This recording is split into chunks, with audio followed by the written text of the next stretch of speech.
Hey, I'm John Cannell, and today on Preppy Kitchen, we're making an easy, delicious strawberry cobbler. So let's get started. First off, set your oven to 350 so it's nice and hot, and you're gonna wanna grab 2 pounds of beautiful strawberries. We're gonna hull them, halve them, and pop them into a bowl. When there's an abundance of beautiful fruit at the market, it is time to make a cobbler, a really easy dish that you can throw together and not worry about whether or not it's gonna come out right. It's a foolproof dessert that's delicious with a nice scoop of ice cream. My strawberries are all hulled and halved. I need to get these a little bit sweeter and express some of the juices out. So we're gonna add 1/3 cup of granulated sugar. Just sprinkle that over the strawberries. You can give them a little bit of a mix too, just to make sure that they're all covered in sugar. I prefer using fresh strawberries for this, of course, but if you don't have them and you wanna make this, you could use frozen. Thaw the frozen strawberries, drain to remove the liquid, and pat them dry as well. Otherwise, there's just too much water in the recipe and the cobbler won't have the right consistency. Set those aside, and now we're gonna make our batter. So actually, before we get the batter together, I have some butter to melt. So grab 9 tablespoons or 1 stick and 1 tablespoon of unsalted butter, and we're gonna pop this into our oven at 350 for about 10 minutes to warm the pan up and melt the butter. In you go. Now into a large bowl, I'm adding 2 1/4 cups or 270 grams of all-purpose flour. There are different styles of a cobbler. Some have the fruit on the bottom with like a drop biscuit on top. This is the style where you make the batter, top it with your delicious berries, and the batter rises and covers some of the berries. It's like really just a delicious, easy recipe. And it's an American classic. The British colonists couldn't make a traditional suet pudding that they loved, so this was the improvised result. Okay, to sweeten and soften our batter, I'm adding 2/3 cup or 133 grams of sugar. Perfect. To puff things up, 2½ teaspoons of baking powder. 1,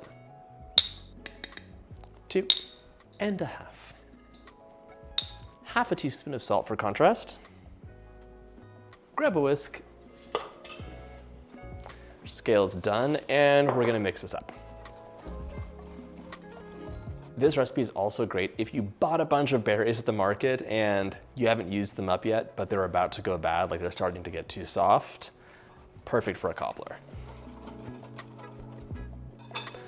Dry ingredients are mixed up. We're gonna set this aside now. This recipe is so fast that I actually have to stop. My butter needs to be in the oven for 10 minutes and my strawberries need a little bit of time to macerate.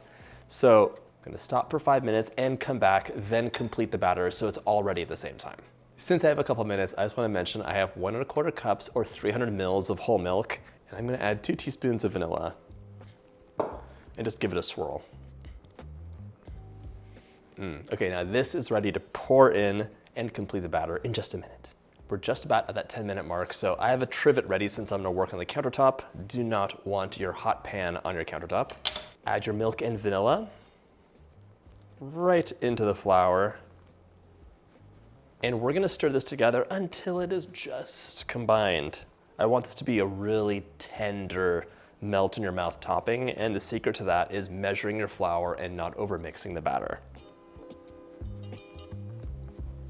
Perfect. My batter's mixed. Grab that trivet. And we're gonna get our hot pan out of the oven carefully. It smells delicious already. By the way, if you like my videos, go ahead and hit that subscribe button. There's 2 new recipes every single week. All right, our batter's ready to go into our pan. Try and distribute it evenly if you can. Kind of optional, but I'm just going to smooth it out a little bit to make sure it gets to the edges. Now we're gonna spoon our macerated strawberries over the top. I'm using a slotted spoon just so I don't grab the liquid.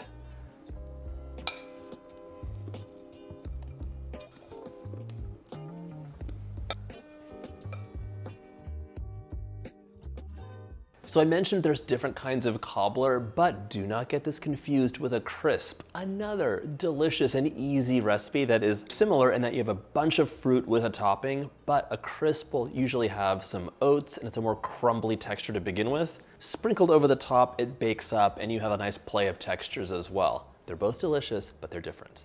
My strawberry cobbler is ready to go into the oven 350 for 55 to 60 minutes or until the batter is puffed and golden and the juices are bubbly. In you go.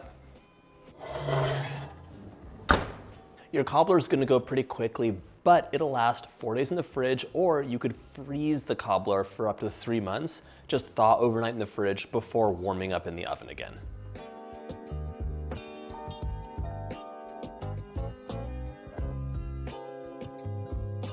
Allow it to cool slightly, serve with ice cream, and just like that, it's ready to enjoy.